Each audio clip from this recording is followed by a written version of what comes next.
ñoo nekkoon mu nekk di supporters yi nga xam ne ginnaaw bi kan bi jàllee Maroc daf leen tegoon loxo ba léegi nii ñoom ñu nga desandi ci biir kaso ba déjà am na ay peines yi xaw a dis yob teg nañ ci seen kaw de 3 mois à 1 an de prison ferme ak amende boo nga xamante ne koppar gi xanaa takk loolu li ñu leen toppee mooy acte de violence lu ci mel ni acte de violence contre les forces de l'ordre dégradation d'équipement sportif ak invasion de la pelouse ainsi que jet de projectile lii moo nekk da moo lañu toppee alors doyen est-ce que peut-être nekkul loo xamante ni si dafa dis trop en plus tamit warta ñu activer li nga xamante ni si moo daal di nekk ay waxtaan ci suuf ñu activer la diplomatie sénégalaise au moins bu dee suñu demande de grâce ci ki nga xam ne moo nekk le roi du Maroc ñu bàyyi leen.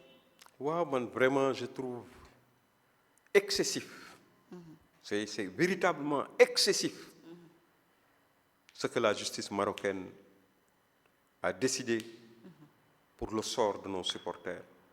Des gens qui ont quitté leur pays simplement dans un cadre sportif pour aller supporter leur équipe dans une compétition comme la CAN. Des volontaristes qui ont poussé l'équipe à la victoire finale avec tout le charme que les supporters sénégalais ont comment dirais-je, imprimé à cette CAN en termes de discipline, en termes de cœur, de chant, d'africanisme, d'expression africaine, et même de citoyenneté.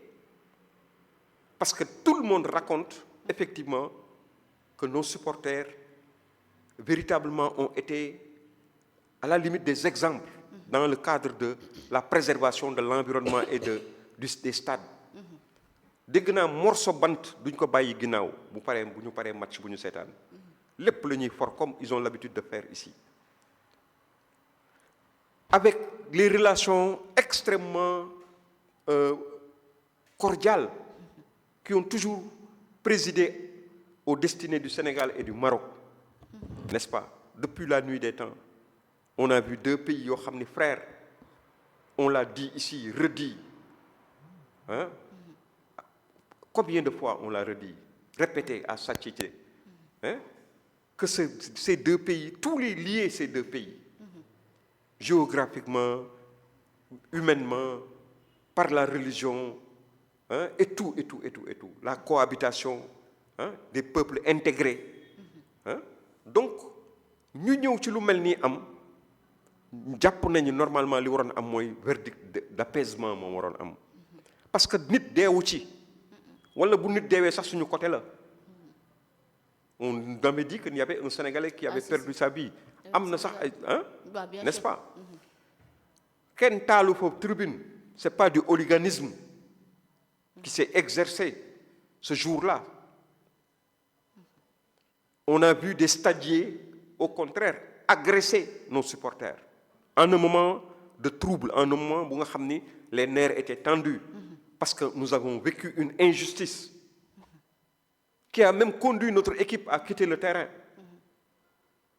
Ça, si ce ne sont pas des circonstances atténuantes pour des sportifs, des gens qui sont dans un cadre de passion, si on ne peut pas tenir compte de tout ça, véritablement, moi, je ne comprends pas le verdict sévère qui est tombé sur atu yàlla ñu bëgg téye suñu ay doom yoo xam ne dëkkuñu fa dëkkaanuñu fa amuñu fa mbokk la leen fa yóbboon rek mooy ànd ak accompagner seen équipe ñu téye leen foofu vraiment c'est dommage. Mais loolu yëpp nag jàngat bi ñu ci am rek mooy aujourd'hui am na benn parent bu ko wax mais le premier ministre on avait dit ici que loolu sax taxu ko faa dem mais comme maanaam tombe moo waral baax gaaf wala ay gaaf jàpp nañ ni tombe boobu dana nekk lu baax gaaf loo xam ni premier ministre boo fa demee dana jël loolu def ko mais soxlaam fexe ba buy dugg ci avion duggaale di ñibbisi du fa bàyyi doomu Sénégal yi ne man kat du ma ñibbi te yóbbuwuma sama waa dëkk bi dimbale leen ñu ngir yàlla war a suul yi lii du dara entre marocain ak kii comme amul benn àq amul dara lu ñu fi yàq amul kenn ku ci gaañu ku ci loru ñi ngi leen di ñaan coopération bi nga xam dañ koy ñëw di ko dëgëral dimbale leen ma ba ma dugal parce que diplomatie noonu la diplomatie wax ju rafet la wax ju nangam la mais bu fekkee ni yow politique moo la fa yóbbu woon nga ñëw dem tu as rencontré des Sénégalais ils ont même mais dit des contre-vérités sur ça du genre que ni avec leurs influenceurs que bàyyi nañu sénégalais yi nangam ak nangam ak nangam ba nit ñi di espérer nii même su fekkee ne bàyyiwuñu leen ci boobu sax luy gaaw lay doon après ñoom déggaatuñu sax ñoom ñu wax lu jëm ci loolu. Donc jàpp naa ni véritablement c'est un échec patent de la diplomatie sénégalaise, de ces autorités, de ce gouvernement encore une fois, pour dire que à tous les niveaux, ce gouvernement a échoué lamentablement. Tous les niveaux. seetal rek ban secteur nga mën a tudd boo xam ni da nga fa gis succès bu nga xam ni gouvernement bi def na ko. amul. amul partout. xam nga tey bu ñu demee ba lu mel ni RTS. ay liggéeykatu RTS di génn ci mbedd mi di manifester. ba seen pour la première fois dans l'histoire de la RTS, des travailleurs ont été convoqués à la gendarmerie par le directeur général. Pour la première fois dans l'histoire. Alors que parmi les gens qui ont été convoqués par qui ont été plaintés, si tu permets le terme, par le directeur général, mais il y a des pastéfiens purs et durs qui ont combattu aux côtés de Pastef. Pour dire à quel point ampleur ou déception bi ni mu amee ci Sénégalais yi ñi àndoon ak tey xoolal Mollah Morgun saay boobu nga xam ni dama baal ci terme bi man dama koy wooyee toujours loolu laa koy wooyee parce que tamit Mollah saagakat la tooñ man yenn saa yi ak weeru koor bi sax dama naan yàlla nañu yàlla baal ci li ñuy dégg Mollah Morgun di ko wax. mais tey. je vois beaucoup de gens di dénoncer li muy wax surtout ak li muy wax le premier. non xam nga ñun. c'est mais tu as l'impression que l'affaire Adji Sarr vient de démarrer. Bien sûr. Mais Mollah, il revient sur ça, et de manière détaillée. Pour quelqu'un qui était de l'autre côté. Moi, je l'avais dit dans l'opposition, quand Pastef était dans l'opposition. J'avais dit, Ousmane Sonko doit faire attention, parce que les gens avec qui il est en train de fricoter, de machiner, de flirter, nekk ak ñoom, politiquement, c'est eux qui vont se retourner contre lui. Na ma ko waxee woon noonu la amee. Comme une prophétie mara d'Italie neewoon naa ko bés dina ñëw ñi nga xam ne ñoom ñoo ànd ak yow tey dans le cadre de cette affaire là bu les kon parce que xam nga politique moo tëradi les gens qui étaient avec Yewwi Askan Wi aujourd'hui pour la plupart où sont-ils maintenant? Ils sont dans l'opposition.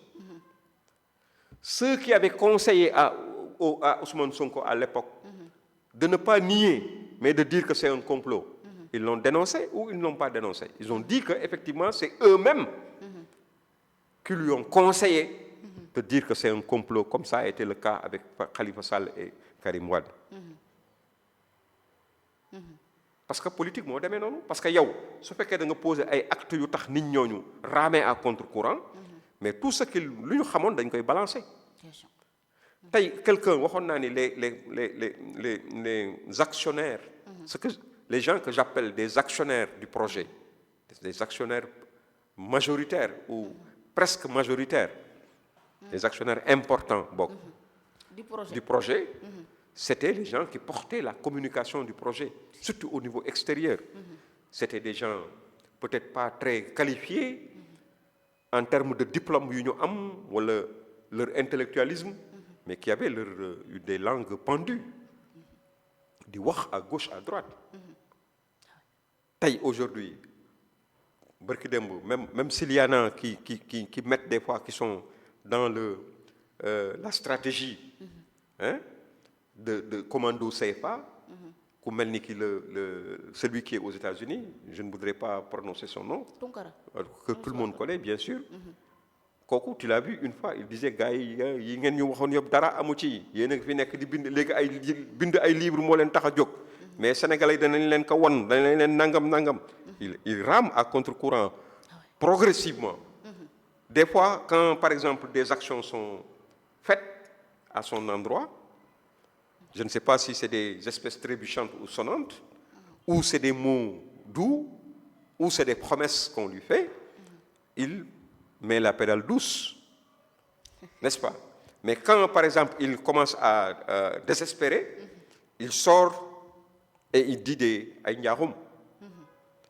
Aujourd'hui, c'est le cas de Mollah Morgun. À la limite, moi, je lui donne quand même quelques circonstances atténuantes. Parce que Mollah Morgun, on a l'impression que, même les gens de Pastef aujourd'hui, ils s'attaquent à Morgun en disant que c'est le président Diomaye qui l'instrumentalise avec Malick Ndiaye, El Malick Ndiaye de l'Assemblée, et il parle même de Cheikh Thioro Mbacké. Pour te dire que dans cette majorité-là, mais kenn xamul ban xeetu àndandoo la quoi. Quand par exemple des gens, parce que Mollah s'attaque à Ousmane Sonko sur le dossier Adji Sarr et d'autres dossiers, ñoom nee nañu ils vont s'attaquer au président de la République, au président de l'Assemblée nationale et au député de Mbacké, le Cheikh Thioro, n'est-ce pas? Mais tu vois que ñoom jàpp nañ ni ñële ils ont un agenda qui est différent de l'agenda du Premier ministre qu'ils supportent ñoom. Ça c'est des trucs flagrants, des choses nga xam ne ñoom seen bopp affaire yi ñooy waxal seen bopp. Tous leurs influenceurs yoo xam ne qui sont proches de Ousmane Sonko aujourd'hui, non, ils n'en veulent pas simplement à Mollah, parce que ñoom ils pensent que Mollah on l'instrumentalise, mais ils en veulent au président, parce qu'ils pensent qu'il est derrière tout ça. Ils pensent que El Malick Ndiaye, le président de l'Assemblée nationale, est derrière ça. Ils pensent que Cheikh Thioro Mbacké est derrière tout ça. Mais finalement, on s'y perd. Mais qu'à cela ne tienne, nous, cela ne nous intéresse pas. Comme je l'avais dit, leurs problèmes internes, ils n'ont qu'à les régler à l'interne. Mais de grâce, que ça ne rejaillisse pas sur tout à fait. Aujourd'hui, il y a des choses beaucoup plus importantes, des questions économiques. Aujourd'hui, vous voyez le niveau 7, bi ñu nekk maintenir ci bu OCDE génnee. Tu as vu la décision de l'Union européenne selon des sources plus ou moins crédibles qui disent qu'en 2026, aucun centime ne viendra de l'OCDE ni de l'Union européenne. Là, c'est grave, cette situation économique. Alors, nos pays, ça c'est important, l'aspect bilatéral, multilatéral est extrêmement important dans la marche de notre pays. Mais un pays qui vit, quand par exemple les gens se tardent d'avoir rassemblé 1400 ou 1200 milliards, mu jóge ci boîte, mais quand un pays vit de ça, c'est dramatique. Ça veut dire combien de trucs sont compliqués, comment dirais-je, voilà.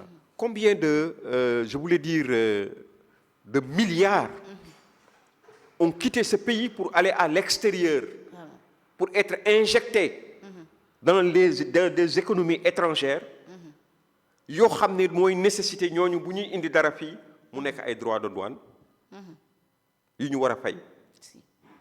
Su droit de douane amee rek mu jóge ci suñu ay ñoñ, parce que fii les gens l'extérieur ne vient pas ici, kenn ñëwatu fii.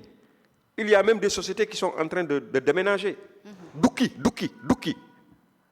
jóge ci réew mi dem ci beneen réew bu mel ni Côte d'Ivoire, parce que l'environnement ne s'y prête plus. L'environnement économique est exécrable. Aujourd'hui, on s'attend d'un jour à l'autre à une dégradation de notre note, encore une dégradation de notre note souveraine. Bi yoon dama ragal ñu dem xalangu daal di dem C moom mooy wërënka kàkk. C'est vraiment le. Même actuellement maa ngi dégg ñu la France day réclamer pour Sénégal fay ko li mu ko yoreel aussi. mais parce que bu fekkee ni par exemple ñun xam nga yooyu daaw ko dégg.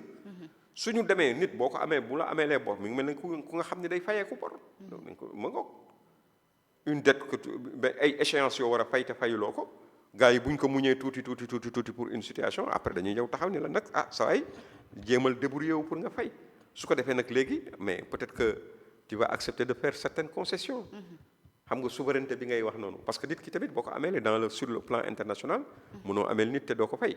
non foog nga fay ko loolu moom mënul nekk voilà.